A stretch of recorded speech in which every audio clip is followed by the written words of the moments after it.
Luke chapter 13. LUQAS. And some were present at that time, reporting to him about the Galileans whose blood Pilatus had mixed with their offerings. And Yeshua answering said to them, "Do you think that these Galileans were worse sinners than all Galileans, because they have suffered like this? I say to you, no. But unless you repent, you shall all perish in the same way.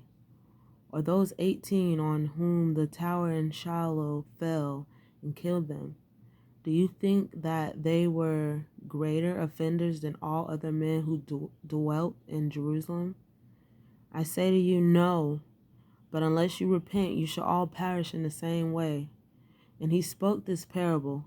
A certain man had a fig tree planted in his vineyard, and he came seeking fruit on it, and found none. And he said to the gardener, "Look, for 3 years I have come seeking fruit on this fig tree, and found none. Cut it down. Why does it even make the ground useless?" And he answering said to him, "Master, leave it this year too, until I dig around it and throw manure. And if indeed it bears fruit, but if not so, you shall cut it down." And he was teaching in one of the congregations on the Sabbath. And see, there was a woman having a weakening spirit for 18 years, and was bent over and was unable to straighten up at all. And Yeshua, seeing her, called her near and said to her, "Woman, you are loosened from your weakness." And he laid his hand on her, and immediately she was straightened up and praised Elohim. But the ruler of the congregation, responding, much displeased that Yeshua had healed on the Sabbath, said to the crowd, "There are 6 days on which men should work, so come and be healed on them, and not on the Sabbath day." Then the Adon answered him and said, "Hypocrite, does not each one of you on the Sabbath loosen his ox or his donkey from the stall and lead it away to water it?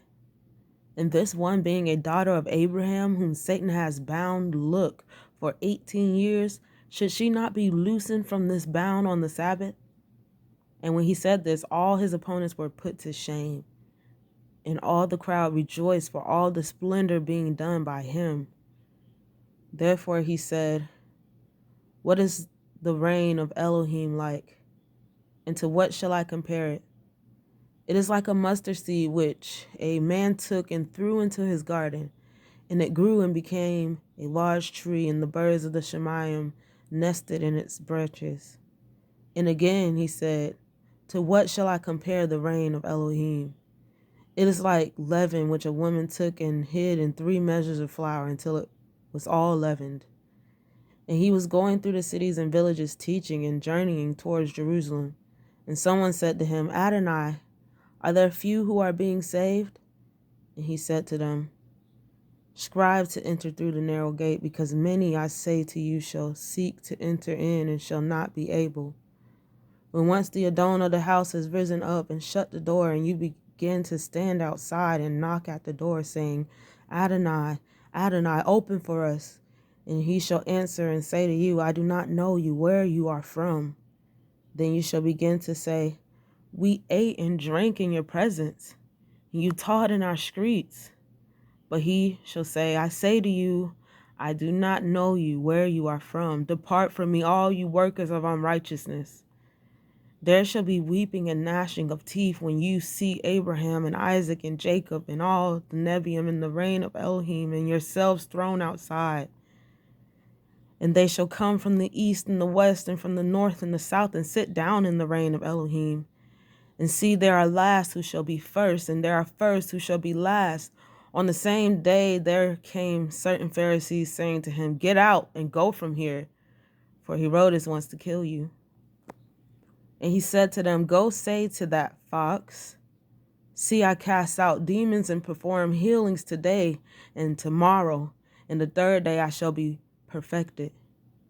But I have to journey today and tomorrow and the day following, because it's not fitting for a Nabi to perish outside of Jerusalem.' Jerusalem, Jerusalem, killing the Nebiim and stoning those who are sent to her. How often I wanted to gather your children together the way a hen her chickens under her wings, but you would not. See, your house is left to you, laid waste, and truly I say to you, you shall by no means see me until it comes when you say, Baruch is he who is coming in the name of Yahweh.